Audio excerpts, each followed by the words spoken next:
Paris. City of love, romance, and dreams. So they say.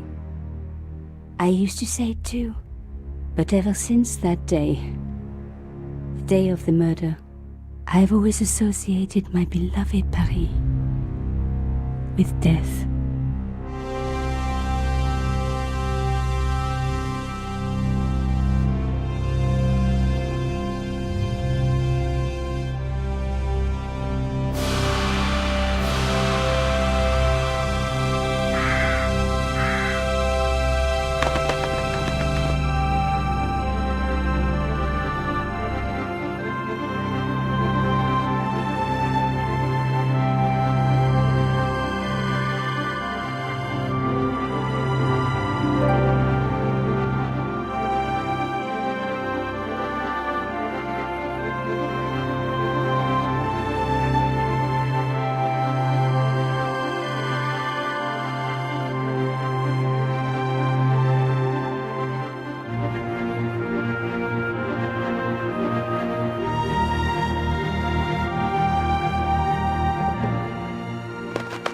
I was at home having a bath when my editor called.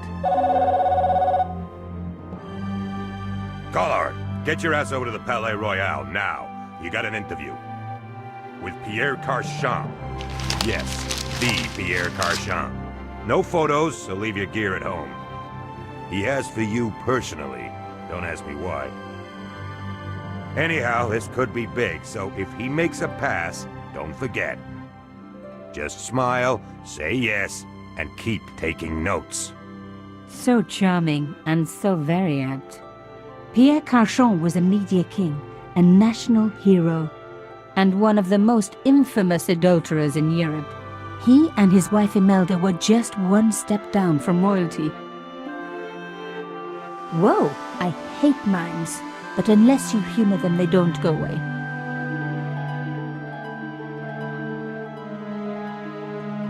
Here I was, the palace of the Media King and the Ice Queen.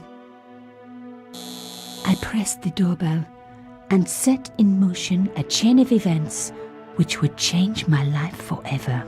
Yes? What is it? Madame, my name is Nico Collard. I'm here to see Monsieur Carchon. Come up, we're on the first floor.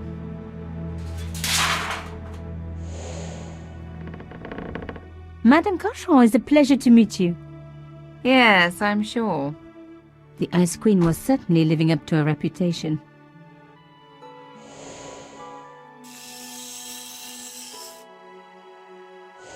Will you be staying for the interview? Mademoiselle, I know little of my husband's business affairs, and I care even less. I certainly have no intention of watching him pore over yet another pretty little journalist. Pretty? You're too kind, madame. Ah, the talented and very beautiful Mademoiselle Collard. Such a pleasure to meet you at last. Monsieur Carchon, I am honored. Oh, I'm sure you are. Call me Pierre, please. But I do not flatter you idly. I was a friend of your father. He was a great man. My father? He never mentioned. He and I were very close. And then his death. So tragic. I must...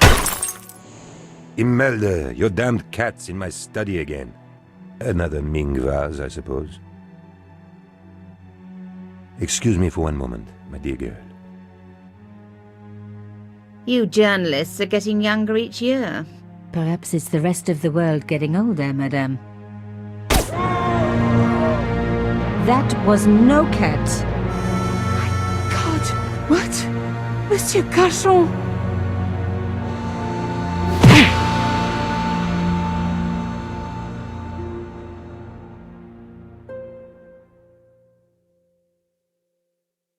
He's dead. I must call the police. You'd better stay here. There was a man. It was the mime. Do you think he... Well, I believe we can rule out suicide, don't you? No wonder they called her the Ice Queen. She would have been top of my list of suspects if I hadn't seen the attacker myself. And if I hadn't come across a couple of murders just like this already. One of the most important men in Europe murdered And here was I, Nico Coulard, alone at the scene of the crime. Should I wait for the cops? Or start my own investigation? It was a no-brainer.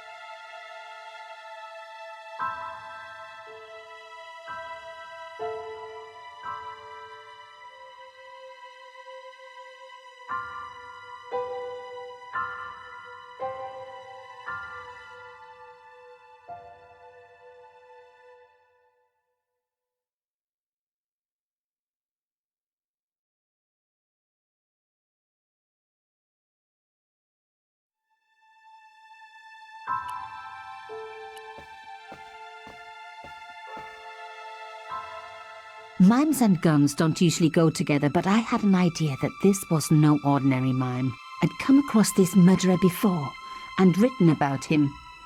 The costume killer, at least that's what I'd called him.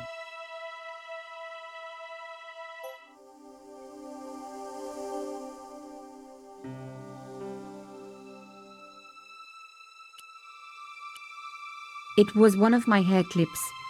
My favorite, in fact. It must have fallen when I was knocked down.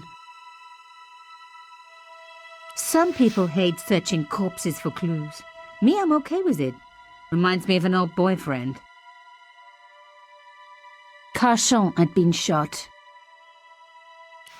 In his pocket, I found a ticket stamped Bateau de la Conciergerie. Taking the ticket meant I tampered with the evidence. There was no going back now.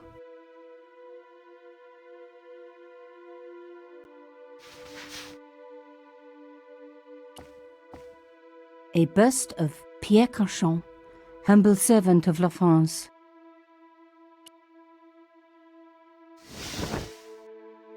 A small round piece of glass had been cut out of the pane. This was a professional job. This was the work of the mime. Unless the cat was in on it too. I didn't want to cut myself and leave blood on the glass. Call me old-fashioned, but I like to keep my DNA to myself. Your original 18th century high-security window handle.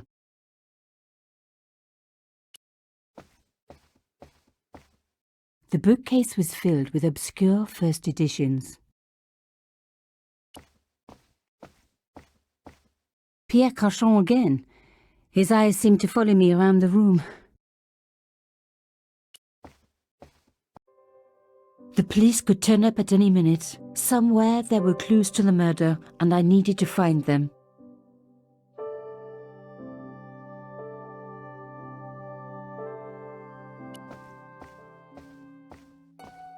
A Louis XIV table with an antique cloth. Imelda had taste. But hey, with a husband that rich, taste is easy.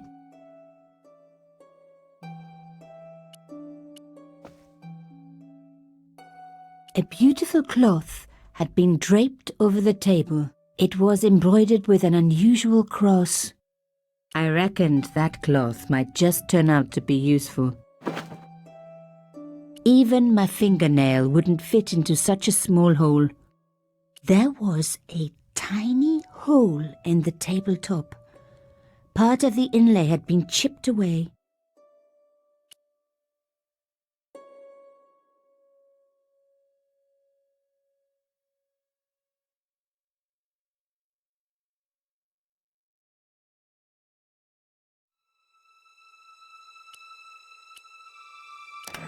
Aha! Nico, you are just so damn good at this stuff. Instead of comforting Imelda, I was ransacking her flat. Why? Because there was something going on here, and I had to get answers before the cops arrived. And hey, she'd been rude to me, so she had it coming.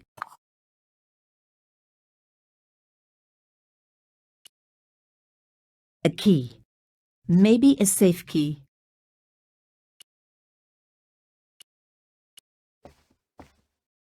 Imelda had talent, but I certainly wasn't going to tell her that. It was a tube of acrylic paint, French ultramarine. Just the color I was after for my bathroom. I'm sorry, I have to go. Someone is... Young lady, what are you doing? Oh, this paint. It's my favorite color. For God's sake, keep the damn stuff.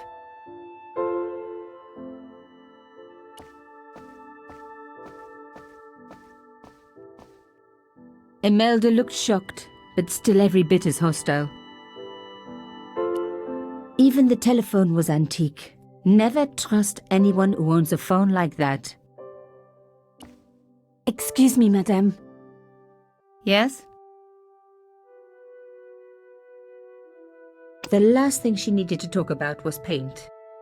Imelda might not have been so cool with me poking around if I'd shown her the key I'd found. You're upset, madame. Please take this. That is the lace cloth from the table. What can you be thinking? So, her husband took secret boat trips. Did she really need to see the ticket? Would you like to see my favorite hair clip? What a ridiculous question. Of course not. Huh. Another time, I guess. Why would a mime want to kill your husband? Pierre had plenty of enemies. Half the husbands in Paris for a start.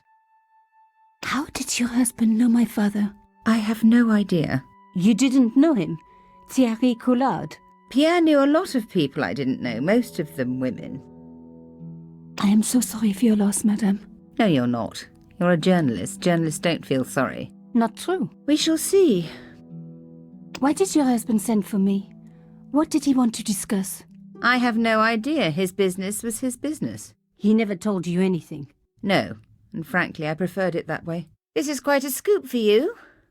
I suppose you're already inventing the headlines. Just because I am a journalist. Don't patronise me.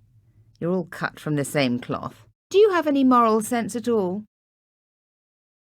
Yes, that's why I do this job. You do it to see your name in print. As if my editor gets the byline, I just do the work. Well, don't expect my sympathy. The police will be here soon, madame. Is there anybody you would like me to contact? Family, friends? No, I have no family. Pierre and I were... He was all I had, really. Not much, was it? The dutiful wife. That was my role. He never talked, never let me in. I know one thing, madame. What? If you want to find out who killed your husband, then you let me do the job, not the police. Why? How do I know I can trust you? Your husband invited me here today because he needed me. I think he knew somebody wanted to kill him, and he knew I could help. I doubt it was your database he was after. You're wrong. I was onto his killers already, I am sure of it. Please, you owe it to him. I don't know. All I need is a few more minutes to look around before the police come. You really do have a moral sense, don't you? I trust so few people. And perhaps Pierre really did think that you could help. Of course it wouldn't have stopped him seducing you too. Here, take this. It's the key to the drawing room next to the library at the end of the hall. It was Pierre's room. I rarely went in there. I couldn't. I was too scared of what I might find. Thank you. I promise you won't regret this.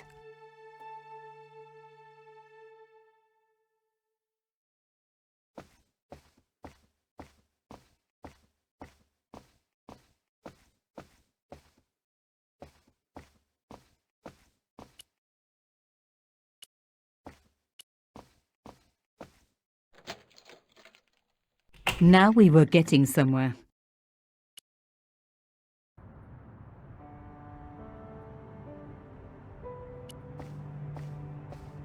The painting showed the Cachons together, in love.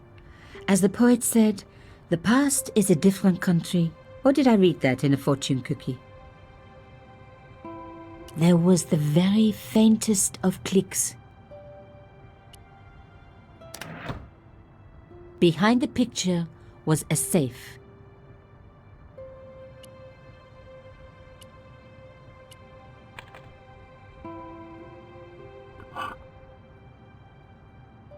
In the safe was some kind of artifact.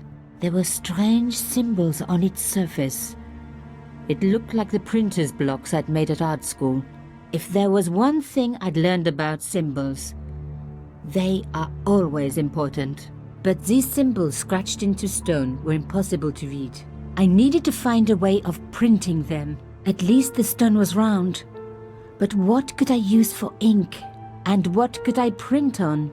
Sure, I was stealing, but I knew Imelda didn't know about the artifact, and Carchon was past caring.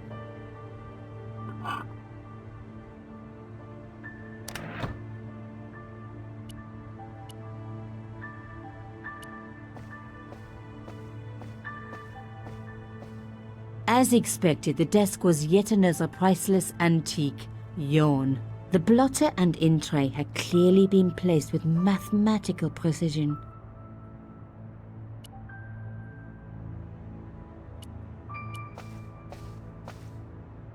No. The blotter was flat already. Rolling the cylinder across it would achieve nothing. I smeared the paint all over the cloth. When I do messy, I really like to put my heart into it. I hoped this was going to help. They don't make lace like that anymore. Rubbing the cloth over the blotting paper would make it all blue. I needed to come up with something slightly cleverer. I wiped the paint-covered cloth over the surface of the stone cylinder. It took me right back to art class at school. And Maurice, my gorgeous art teacher. Such a shame they had to fire him. Ah well, concentrate, Nico, concentrate.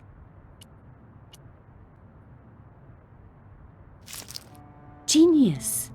The roller and the paint worked just as I planned. But what did it say? It was some kind of coded message. It read, sub judice. I may not have learned a lot as a journalist, but that was a term I knew well. It means a legal case that is before the courts. Below it was a sequence of letters that made no sense. I suddenly realized there was a connection between the boat ticket and the coded message. The boat ticket was stamped Bateau de la Conciergerie. The conciergerie on the Ile de la Cité, by the river, housed the ancient law courts. So, sub judice could in this case mean literally under the law courts, below the conciergerie.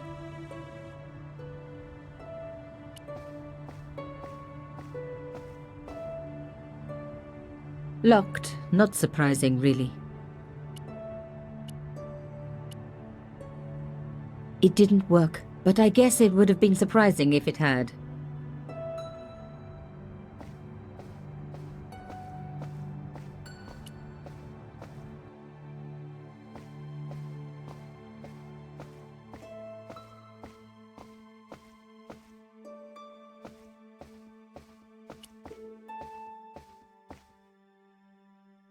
Madame Carchon, Please call me Imelda. We hardly need the formalities now, do we? I was confident that Imelda wouldn't recognize the patterns.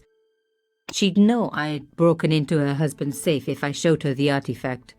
That would have been insane. The last thing she needed to talk about was paint. Thank you. Let me give you the key back. I didn't need it anymore. Not a good idea. She was already upset and I knew she loved her fabrics. Did Mr. Carchon say nothing to you about my father? No, I'm sorry. He never mentioned him. I was sure that there was more to find. I just had to keep looking. I thought of leaving, but was sure there was more to find. There was no one I needed to phone, not until I had solved this case.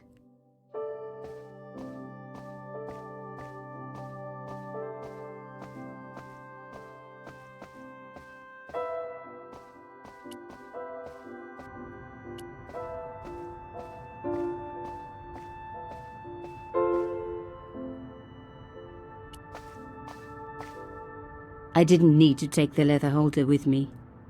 My heart skipped a beat. It was a carved elephant. But not just any carved elephant. It had been made by my father. I knew for certain because in my apartment I had its exact twin, carved into a box he had made. So Carchon had known my father. They really must have been friends. I decided to take the carved elephant. It clearly meant nothing to Imelda. I was pretty sure I'd found all I could here. And besides, all this opulence was making me pine for my regular life of poverty. This was a huge story. It was also one heck of a puzzle with a lot of pieces missing. But I was going to crack it. And if I could just remember the name of that fancy prize you get for being an ace journalist, I was definitely going to win it this time.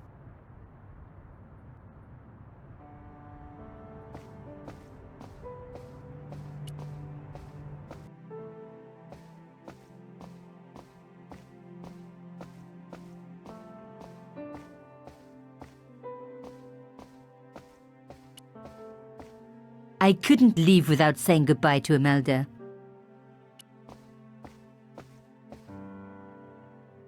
Did you find anything useful? This carving, do you know anything about it? It was Pierre's. What does the statue have to do with... Please, I need to know. He was given it by a friend, something to do with Africa. He never explained any more. No, but I think it was important to him, always on display. Why? It was carved by my father. Oh, I see. I didn't know. Imelda, I will do everything I can to find the killer. Thank you, my dear. And if the police ask, Don't worry. You were never here. sub judice was the key. I was going to have to find a way under the conciergerie. I decided to head straight for the quayside on the Ile de la Cité. If there was a way of getting under the conciergerie, it would have to be from there.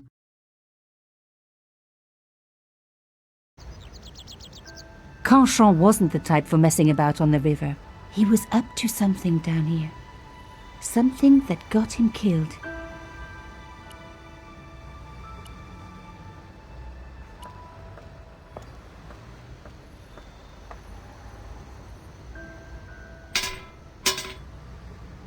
The fence wouldn't move.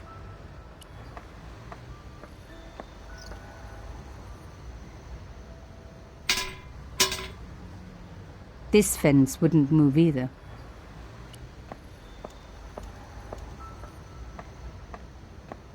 The cross looked familiar. I'd seen it before. It was embroidered on the lace cloth I'd picked up at Carchon's apartment. I knew I was on the right track.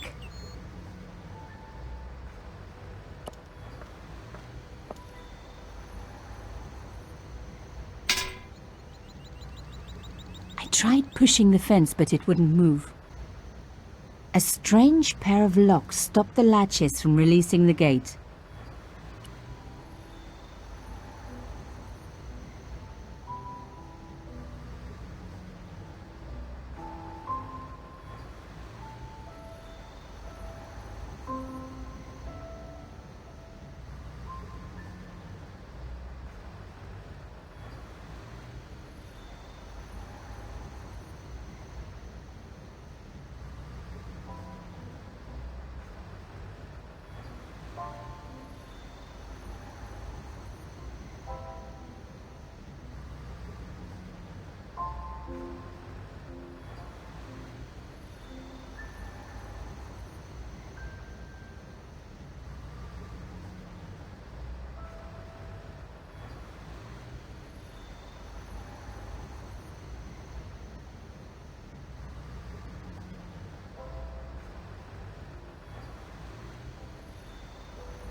One down, one to go.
Nothing like a good convent education for honing your lockpicking skills.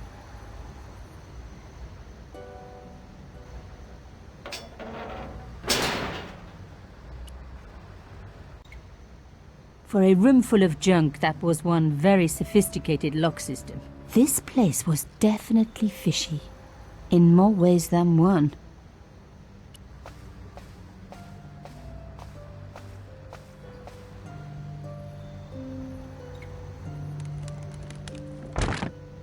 Oops.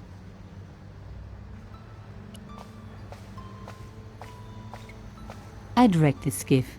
Not that it was particularly seaworthy anyway.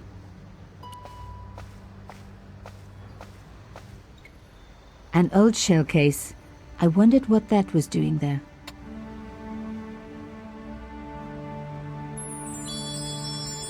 Rolling out the painted cylinder, it read, Sub Judice.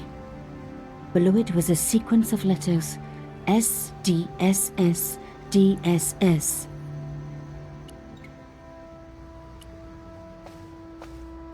The words sinister and Dexter were carved on either side. Now any good convent girl like me knows the old Roman for left, right, left, right.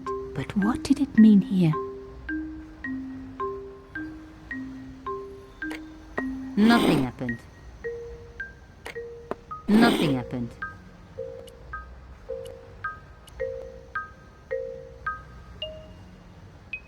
Mystery solved. Carchon's stone cylinder slotted into the hole with a satisfying click. A satisfying click told me I turned it to the right position. It felt like tumblers in a safe. Another click, another step closer.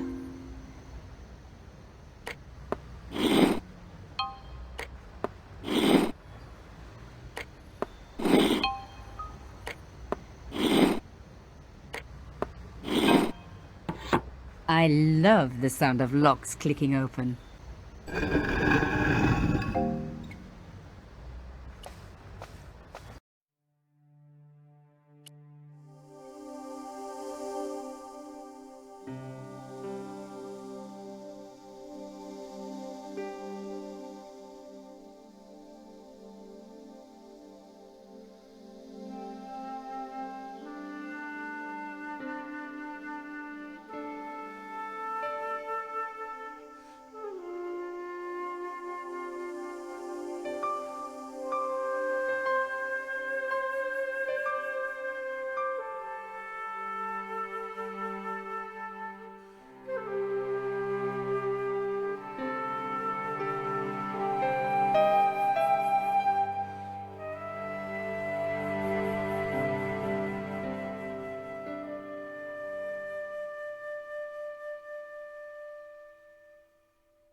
The cross looked familiar.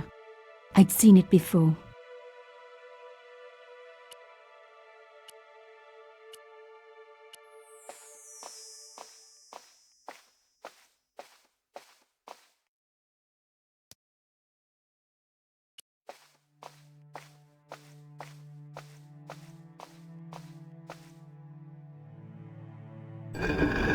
Oh my God!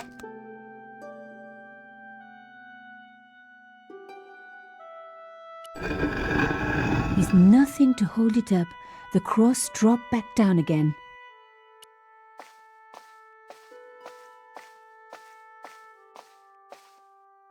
The stone slab had flattened one end of the shell case.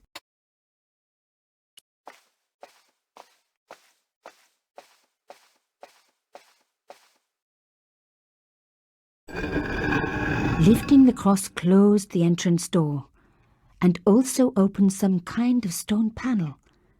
Ingenious.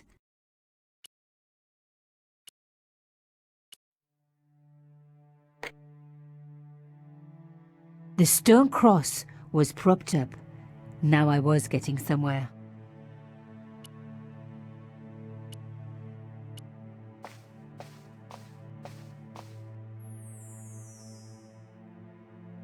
I touched the slot. Nothing bad happened, which was good. I've always been attached to my fingers. This slot was designed for something specific. But what?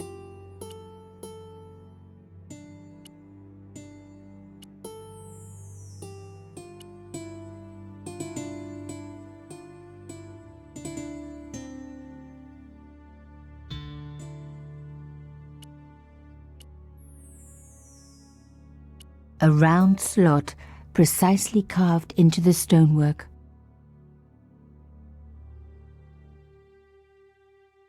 I touched the slot. Nothing bad happened, which was good. I've always been attached to my fingers. This slot was designed for something specific. But what?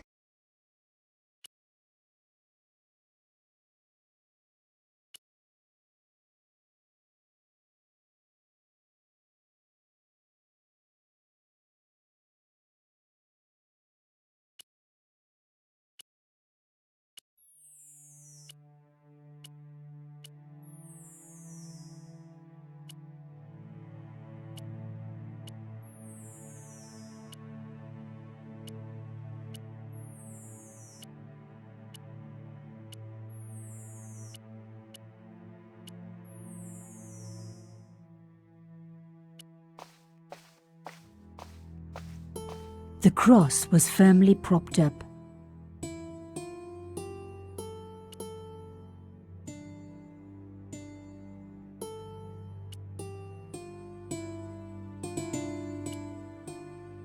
I removed the shell case.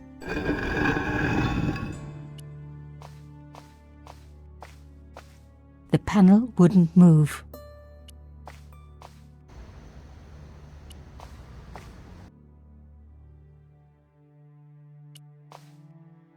Ut lex vel ut next sumito. To the law or unto death submit. I guess these people didn't believe in liberté, égalité or fraternité. Yes, I'll admit it. I was a swot at school. I also wore lipstick and the nuns never knew.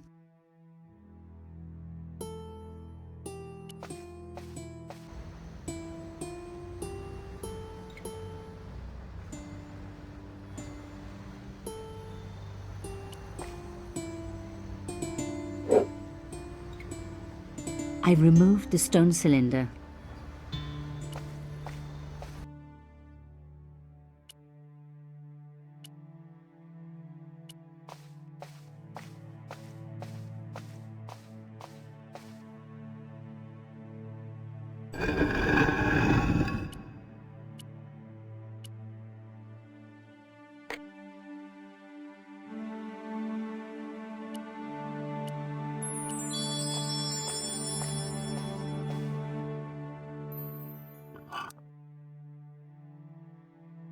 The artifact slotted into the hole perfectly. Behind the old walls, I could hear some kind of mechanism groaning into life, but whatever had been triggered had now jammed.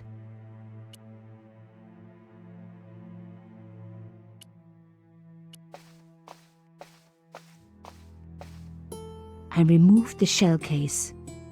The cross didn't drop back down. Some kind of mechanism was holding it up.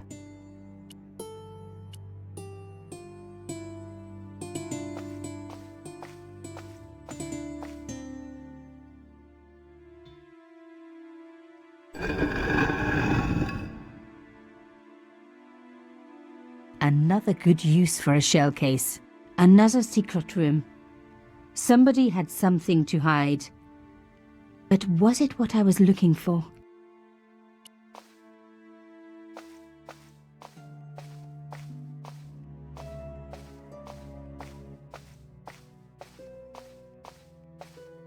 Wow! Through the darkness, I could see that this was a stateroom.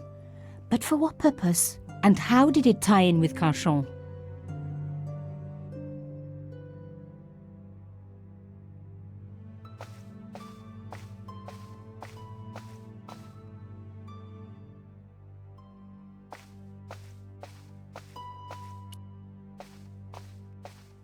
Amazing! The thing still worked. The room lit up bright as day.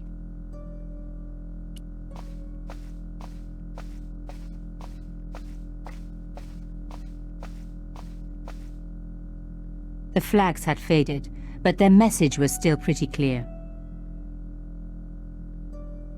Fascist regalia, a message of hate.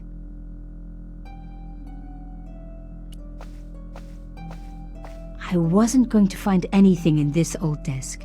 It hadn't been used for years.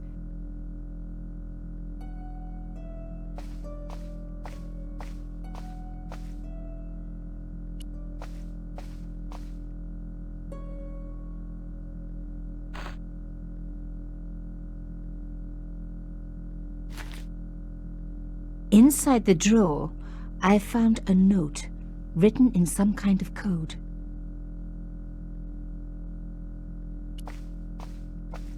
It was pretty clear from the lack of dust that someone had been working very recently at this desk.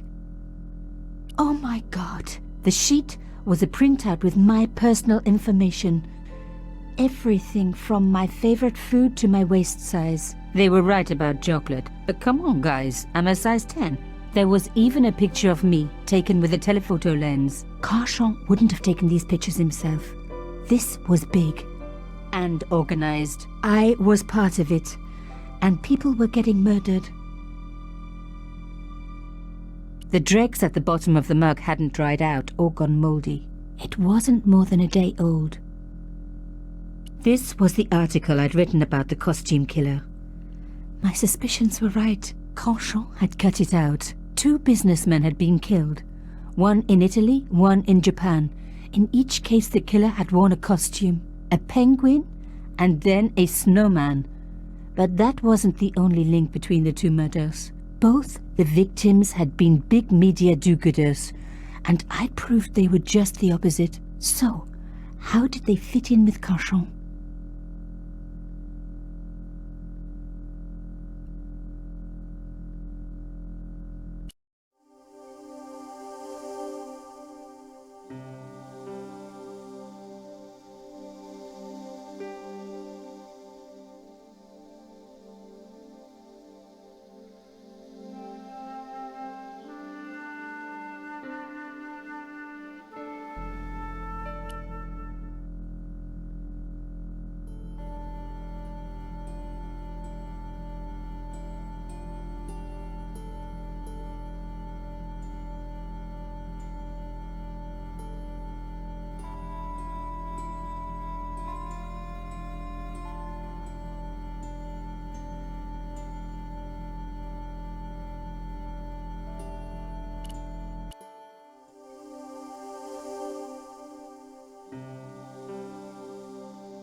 decrypted the note. It read, Pierre, full report to follow. But this is too urgent to wait. Arno and Yamada both dead. This is not a coincidence. Indeed, it seems that all of us who came together in July are in danger. Take great care. X. I wasn't the only one to make the connection between the costume killer murders. I'd been right all along. That was why he had asked to meet me. But what did I know that he didn't?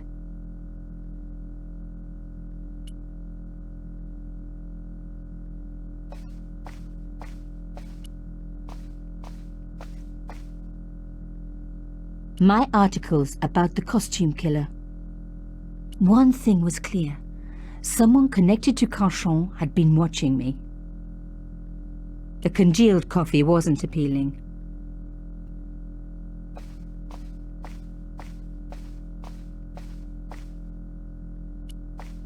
I wasn't going to find anything in this old desk.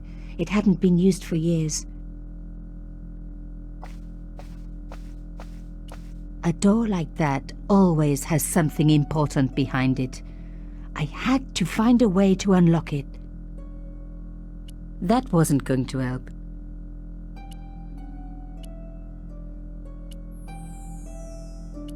A door like that always has something important behind it. I had to find a way to unlock it. A slot next to the safe door. All I had to do was find something to fit into it. It was like being back in kindergarten. All I needed now was a shape that would fit the slot.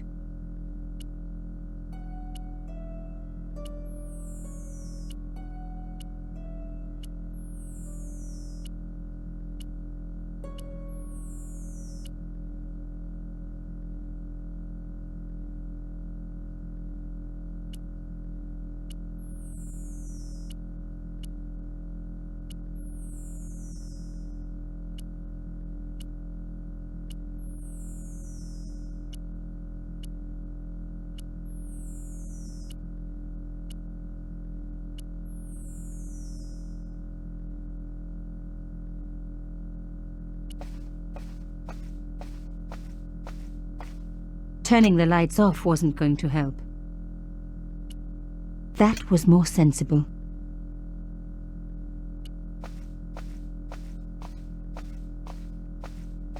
Lady Justice stared out from a stone door, which was locked and reinforced with steel bands.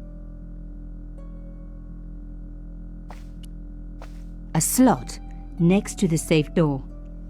All I had to do was find something to fit into it.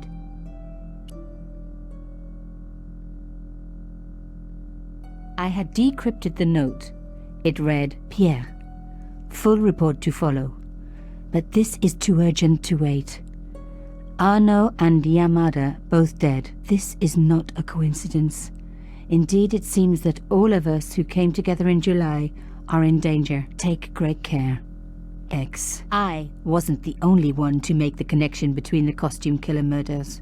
I'd been right all along. That was why he had asked to meet me. But what did I know that he didn't?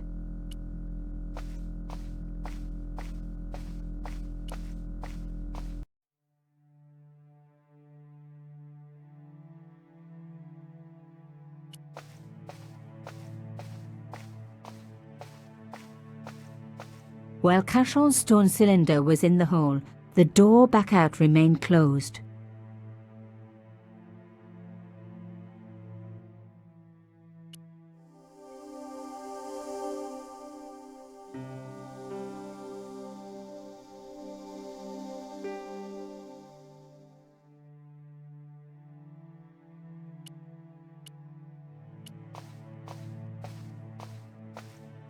The cross didn't need to be propped up.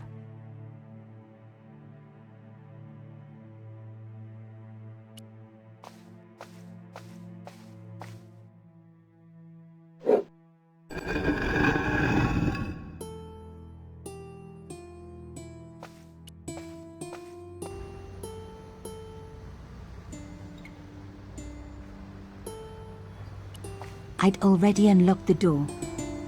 A rough hole was cut into the pillar.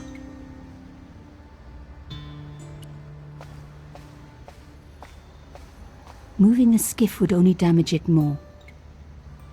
I'd wrecked the skiff. Not that it was particularly seaworthy anyway.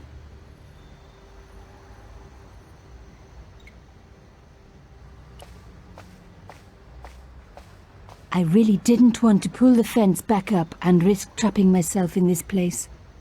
It was almost as if the fence was intended to double as a bridge.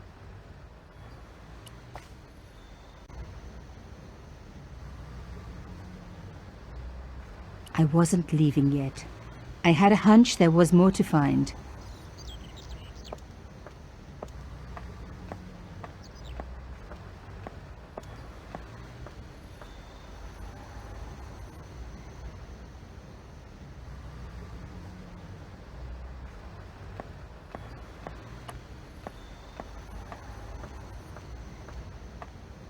An old boyfriend of mine owned a barge once.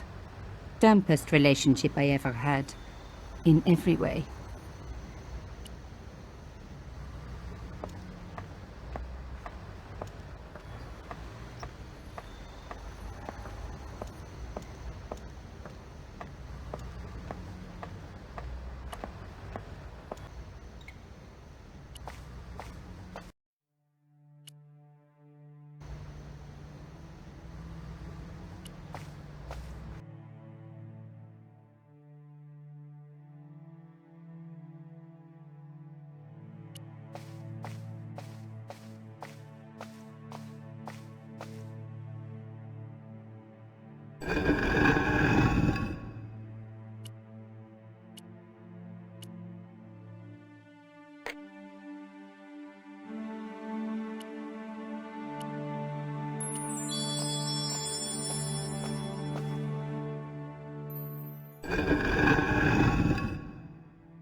It was an old circuit breaker, like something from a Frankenstein movie.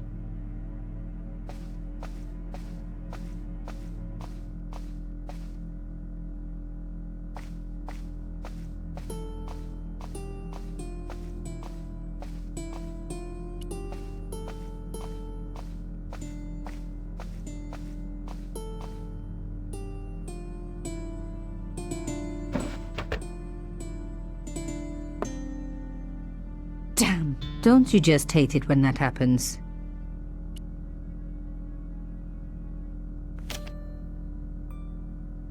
A photo, long lost, had fallen down the back of the drawer. It was very old, but there was no mistaking the guy in the foreground. Carchon.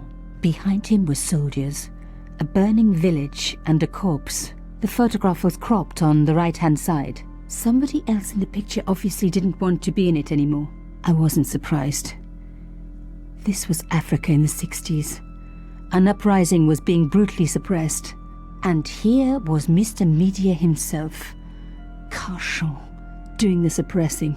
The photograph was not just powerful evidence. It was also my ticket to one explosive story. I had enough for a story, an amazing story that was going to make my reputation and blow Carchon's to pieces. I needed to get home fast and start typing.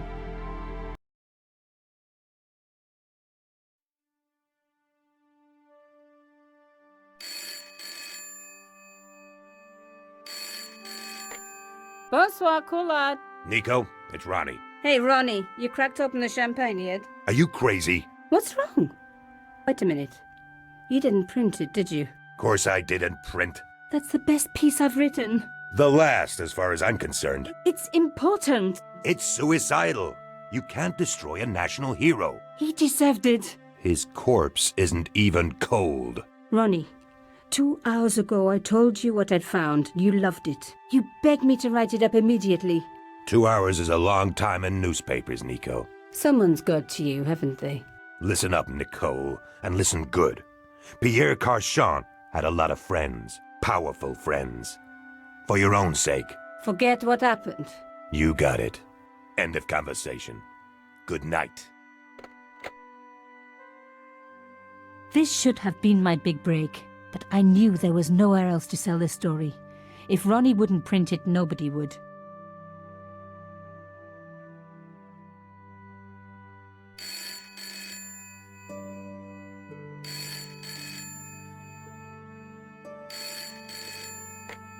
Bonsoir, Collard. Mademoiselle Collard, my name is Plantard. I need to talk to you about your story. Your Pierre Carchon story. How did you know about that? There are people out there, madame, who will be very upset by this story. Oh, really? Well, it's their lucky day. It's been spiked. Yes, I know. We must meet. We must? I have information relating to your costume killer stories. Tomorrow morning, 8 a.m., Café de la Chandelle Verte, Rue Alain Court. I shall be wearing a grey overcoat. You must talk to no one about this. You can't tell me what to... Tomorrow at 8. I'll be waiting. People complain about newspaper articles all the time, but not usually before they're printed. I was beginning to feel scared. This guy, Plantard, could I trust him? Should I meet him or forget the whole business? I didn't have an answer.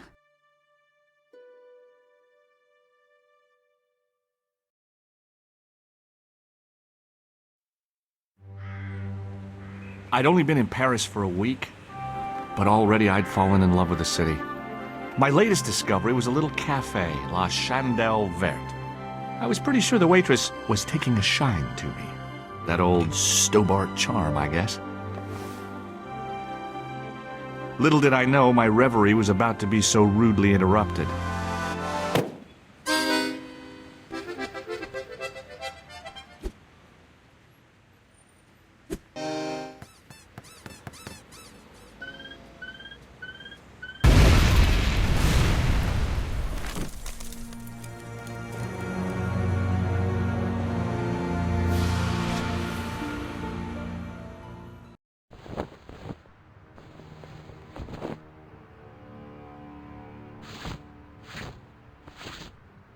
As I picked myself up, I was really angry.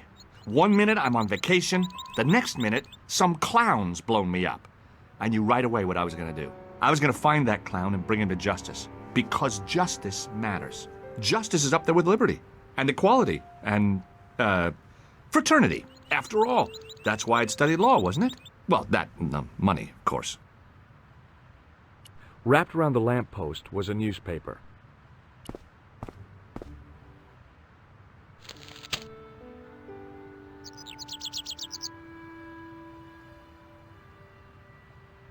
The column was devoted exclusively to rumor, gossip, and sensationalism. The big story was about the brutal murder of a French media magnate, shot down in cold blood. The guy oozed confidence, like a regular French statesman. The leading article referred to the visit of a Nobel Prize winner from some unpronounceable Eastern European state. I noticed the writing at the foot of the page. It read, Salah Eddin, 1345. The big story was about the brutal murder of a French media magnate, shot down in cold blood. The guy oozed confidence, like a regular French statesman. The column was devoted exclusively to rumor, gossip, and sensationalism.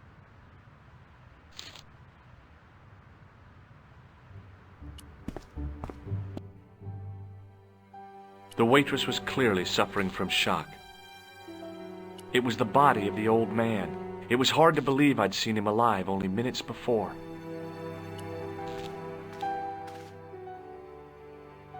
The sight of the dead guy's staring eyes turned my knees to jelly. I tried not to meet his stare as I searched the dead man's pockets. No wallet, no papers, no credit cards. The guy's past was a blank page. A mysteriously undamaged bottle of spirit stood on the bar. I needed a stiff drink, but I hated the taste of brandy. The waitress was clearly suffering from shock. Oh, my head. Never again. How much vodka did I drink? Oh, no, don't tell me. What is your name, Sherry? George Stobart, ma'am. You look like you could use a little help. I could use a little drink. I feel sick, dizzy, and bruised. I don't even remember the party. Just relax and take it easy. You've been knocked out. You don't say. What happened? There's been an explosion. You should try not to move. Are you a doctor? No, but I used to play hospitals when I was a kid. Can you remember anything at all? No. I need a drink. Pour me a brandy. You could be in shock. No alcohol. What about the old man? Is he dead? Yes, he is. Ah, mon Dieu. I've never seen a real-life corpse before. Except for Grandmaman. That was different. She was family. Has he gone stiff? I shouldn't think so. He's only been dead a few minutes. Did this newspaper belong to the old gentleman? I don't know. Someone has scribbled a note on it. It reads, Salah Ed-Din, 1345. Does that mean anything to you? No, monsieur, nothing. Did you know the old man? No, monsieur. I never saw him before. How did the old man behave? Well, agitated. He kept looking about him at the door, at his watch. As if he was waiting for someone? Yes, I suppose so. He was worried about something, that's for sure. If you ask me, he was having an affair. He had that look about him, like a guilty husband. Do you remember what happened when the clown entered? I remember that horrible tune he played all right. It was like a funeral dirge. I'd never liked accordion music either. Did the clown speak to the old man?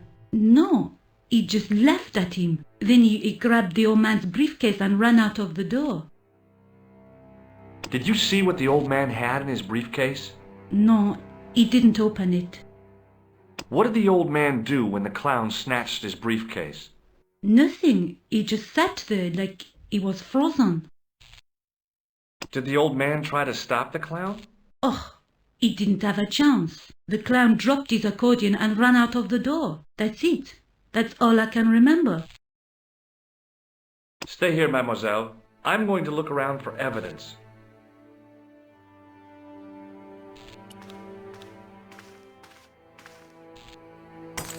I'd hoped the fact that the mirror was already broken meant I'd escaped the bad luck. The mirror had smashed into 1,000 pieces. Bad luck for someone. Poor guy. He was pretty mashed up.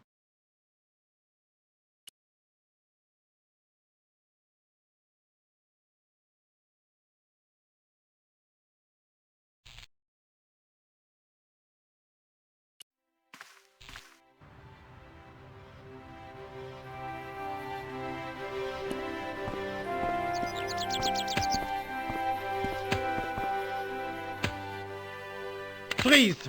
Hold it, right there. Whoa, don't shoot. I'm innocent. I'm an American.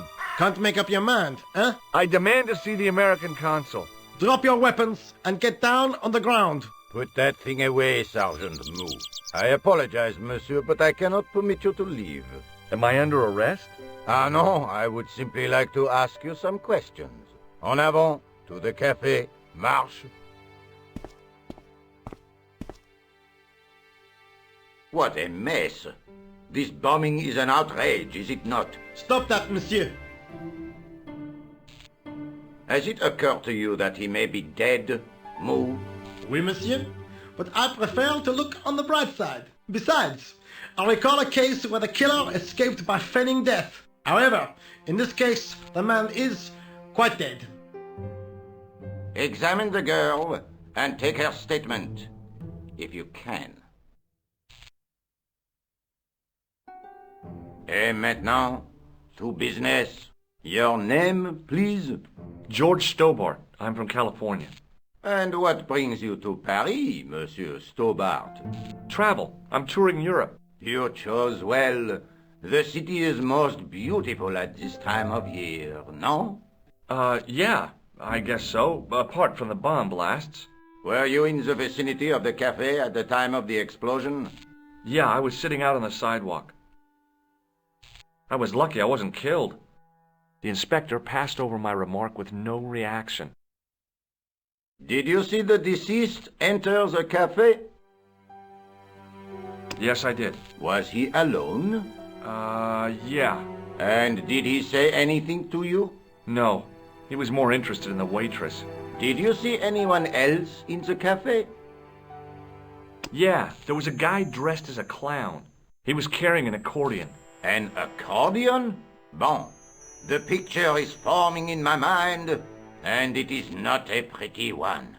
Is the girl all right, Moo?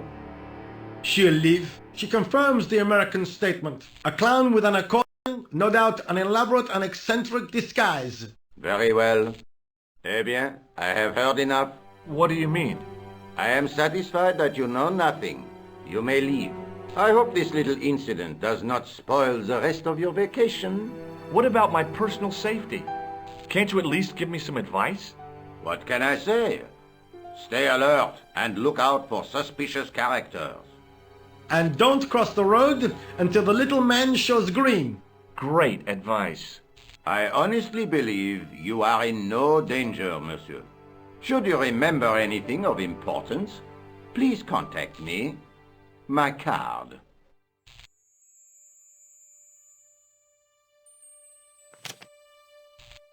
Thanks. That is all. You may go. There's not much to go on, monsieur. On the surface, no. But what lurks inside the subconscious? If the door can only be opened. Are you serious, monsieur? I thought your interest in psychic detection was purely academic.